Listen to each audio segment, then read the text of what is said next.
মানে ইরান আমার মনে হচ্ছে না যুদ্ধক্ষেত্রে হেরে যাচ্ছে এই আমেরিকা বা ইসরায়েলের কাছে, ওরা হেরে যাচ্ছে রিয়েল টাইম ডাটার কাছে আর প্রযুক্তির কাছে।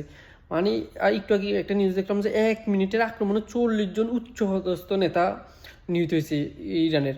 কারণ মানে ইসরায়েল আর আমেরিকার কাছে এরকম অত্যাধুনিক প্রযুক্তি আছে যে ওরা দেন ওদের কাছে স্যাটেলাইট আছে, তারপরে রাউডার সিস্টেম মানে কি নাই ওদের কাছে।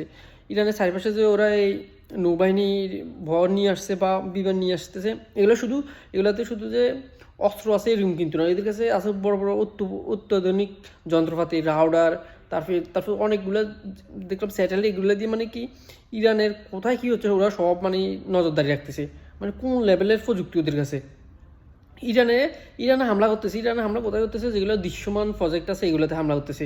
কিন্তু মানে ওদের কাছে রিয়েল টাইম ডাটা নাই যে ওরা দেখেন ইসরায়েল খামেনিকে হত্যা করে ফেলতেছে, প্রতি রকম সবাইকে হত্যা করতেছে, কিন্তু ইরানে হামলা করতেছে, কিন্তু ওদের এরকম কোনো বাহিনীর বা প্রধান কেউ মরতেছে না, কারণ ইরানের কাছে রিয়েল টাইম ডাটা নাই, ওদের কাছে ওই ধরনের প্রযুক্তিই নাই। ওরা যে ওদের কোথায় আছে, ওরা আন্ডারগ্রাউন্ডে ঢুকেছে নাকি কোথায় আছে ওরা জানে না, জাস্ট ওরা সাদৃশ্যমান ইয়াতে মানে আক্রমণ করতেছে। আর ইসরায়েল কোথায় করতেছে, যেখানে ওরা আছে, কারণ ওরা কোনো না কোনো কিছুতে ইউজ করতেছে যে যোগাযোগ করার জন্য। আর সেইখানে এগুলো ফ্রিকোয়েন্সিগুলো মনে হচ্ছে ইসরায়েলে ধরে ফেলতেছে, আমেরিকা ধরে ফেলতেছে ফ্রিকোয়েন্সি, ওরা যেটাই ইউজ করে এগুলোর মাধ্যমে হয়তো বা মানে ওরা যেটাই ইউজ করে এগুলোই মানে ধরে ফেলতেছে ইসরায়েল। আর সেইখানে একটা জায়গায় 10টা বোম মেরে হলেও ওদেরকে মেরে ফেলতেছে।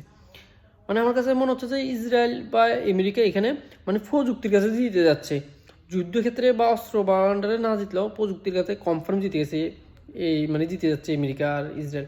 আর ইরান হেরে যাচ্ছে শুধু প্রযুক্তির কাছে। আমার কাছে এটা মনে হয় আর কি।